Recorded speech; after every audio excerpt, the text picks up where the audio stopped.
Autoline Daily is brought to you by Bridgestone, your journey, our passion. Dow Automotive Systems, improving durability and increasing design flexibility with Betamate structural adhesives at dowbetamate.com. And by Hyundai. Experience the 2011 Hyundai Sonata today at HyundaiSonata.com. This is Autoline Daily for October 26, 2011, and here's what's happening out there. Ford reported that its profits dropped slightly in the third quarter. The company brought in $4 billion more in revenue thanks to selling 93,000 more cars than a year ago, but its pre-tax profits fell by $111 million. While Ford was solidly profitable in North and South America, its losses widened by over $100 million in Europe and by $13 million in Asia. Even so, overall profitability of the company's automotive operations improved slightly. Ford Credit, the finance arm of the company, while solidly profitable, saw its profits fall by $185 million. The company also spent nearly $100 million to retire older line workers, in shutting down Mercury, and in buying out dealers. Overall, not a bad quarter, but analysts are going to bore in on what's going wrong in Europe and why Ford Credit's profits dropped so much. Hey, here's one that's all over the news. Consumer Reports' influential new car reliability survey just came out, and the big story is that Ford plummeted 10 spots in the study, putting it in 20th place out of 28 makes. Survey takers did not take kindly to the company's new technologies, including its PowerShift transmission and My Ford Touch infotainment system.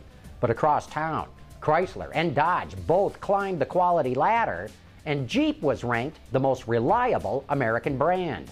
Of course, the Japanese dominated the competition, taking the top 9 spots, but Audi, Jaguar, and Porsche are all at the bottom.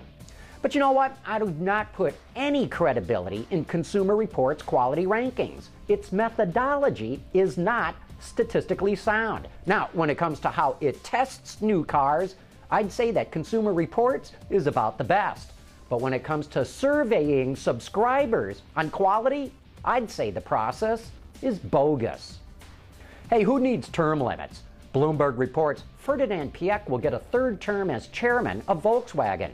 A majority of the company's 20-member supervisory board is backing him for another 5-year stint at the top. His current term is set to expire in April, just 2 days before his 75th birthday.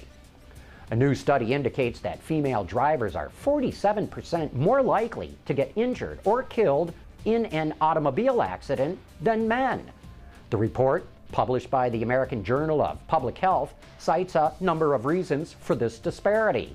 On average, women are shorter and lighter, plus they sit in different positions than men. Add it all up and safety systems cannot protect them as well. Another reason is because seatbelts and airbags are tailored to fit men, who are 3 times more likely to be involved in a serious or fatal crash than women are. Honda, like the other Japanese automakers, has been in recovery mode since March, and though time might not heal all wounds, it did allow Honda's plants to normalize production so that they're finally all up and running. In fact, even some of the sales numbers during the lull might not be as bad as first thought.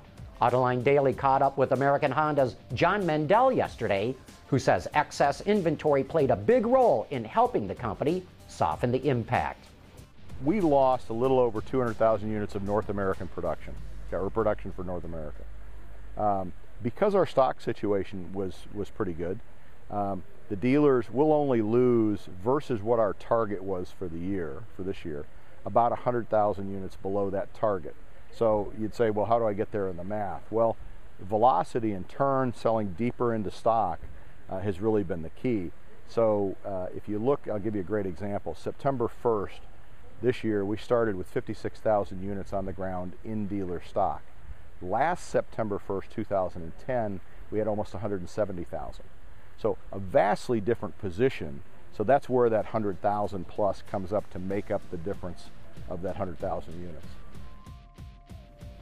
John Mendel also says that it looks like American Honda will see its first year-over-year sales gain since last March.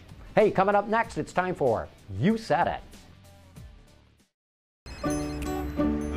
What if we always settled for the first thing that came along? Then we'd never have gotten here. Introducing the Sonata Hybrid from Hyundai. And now it's time for some of your feedback.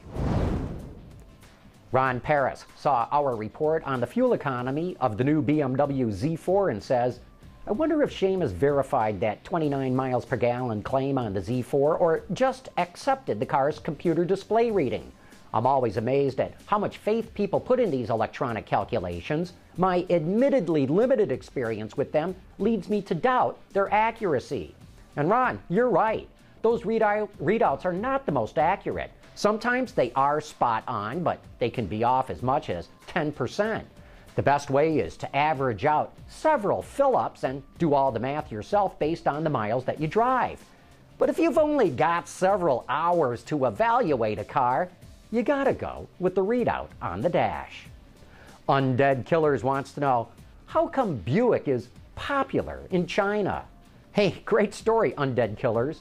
GM was very careful in picking the brand to lead its charge into the Chinese market. Its market research showed that the last emperor of China, who is remembered fondly, was frequently pictured in his Buick. As a result, the brand was well regarded by the Chinese people. Plus, GM's done a good job of meeting the needs of Chinese consumers and in marketing its cars throughout the country. Too Chris, Too Cross saw our report yesterday on the new Z-Spec subcompact cars from Chevrolet and rolls his eyes. Chevy, please leave the Z name to Nissan.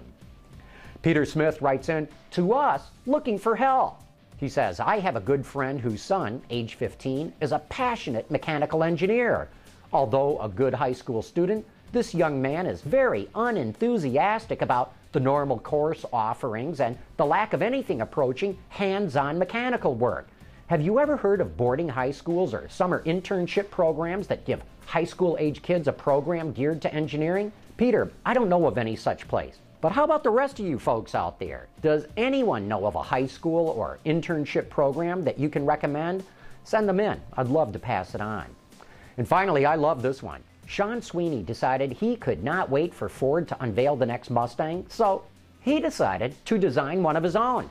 And he's basing it on two Ford concept cars, the Evos and the Mad Max. I love this drawing, and it makes me believe he's really close to what the next Mustang could look like.